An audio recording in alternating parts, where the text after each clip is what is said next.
എവിടെ പണം വിട്ടടിച്ച്? അല്ല, ഞാൻ കുറച്ച് തേൻ കുടിക്കാനായിട്ട്. തേൻ കുടിക്കാതെ പൂമ്പാറ്റേ? സാധാ പാറ്റയില്ലേ ഇത്? ലോക്കൽ.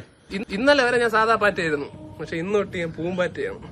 എടാ ഷുപ്പാന്റെ തലേ പൂവെടുത്ത് ചെവി തിരിയാ പൂമ്പാറ്റാവുന്ന ആര് പറഞ്ഞു എന്റെ അടുത്ത്? എനിക്ക് മടുത്ത് ഈ ഒളിഞ്ഞും പാത്തുള്ള ജീവിതം. എത്ര ആളെന്ന് പറഞ്ഞ് മിച്ചറും ബിസ്ക്കറ്റിന്റെ പൊടിയൊക്കെ തിന്നിരിക്കുന്നത്. എന്നെ ഒരു പൂമ്പാറ്റയായിട്ട് കണ്ടൂടെ പൂമോളെ?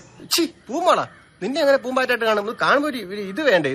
എനിക്ക് എന്തൊരു കുഴപ്പം? എന്തൊരു കുഴപ്പമെന്ന് വെച്ചാൽ പൂമ്പാറ്റകൾ പറന്നു വരുന്ന കാണുമ്പോൾ നമുക്ക് മനസ്സിനൊരു സന്തോഷം, ഒരു കുളിരാണ്. അല്ല, നീ തന്നെ ഒത്തി ആലോചിക്കണം. പ്രേമ സിനിമയിൽ ജോർജ് മലയാളം കൂടെ സല്ലപിച്ചുകൊണ്ടിരിക്കുമ്പോഴത്തേക്ക് നീ പറഞ്ഞ മ്യൂസിക് ഇട്ട് വരുന്നത് ആലോചിക്കുകയാണ്. ഭയങ്കര വൃത്തിയായിട്ടായിരിക്കും അത്. ജോർജ് മുണ്ടും പൊക്കി ഓടി തന്നെ മലയാളം ഓടി ഉണ്ട് കേട്ടോ. ഞാൻ ഓടി ഉണ്ട് ഇടേണ്ട കാര്യം തരും. ഇന്നേ വരെ ഒരു പാറ്റ ആരെയും പിടിച്ച് കടിച്ച ചരിത്രമുണ്ടാ?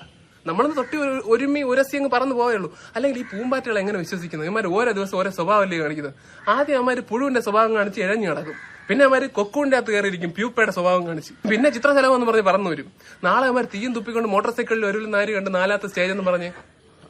അത് ശരി തന്നെ. അപ്പൊ എന്റെ പരാഗണോ? നിന്റെ പരാഗണം ഞാൻ നടത്തും. പരാഗണത്തിനും പരദൂഷണത്തിനും ഞാൻ ബെസ്റ്റാണെന്ന് എന്നെ പഠിപ്പിച്ച എല്ലാ ടീച്ചർമാരും ഒരേ സ്വരത്തിൽ പറയുമായിരുന്നു. നീ കുറച്ച് തേൻ താ എനിക്ക്. ടേസ്റ്റ് ചെയ്ത് നോക്കാം ആദ്യത്തെ പോലെ.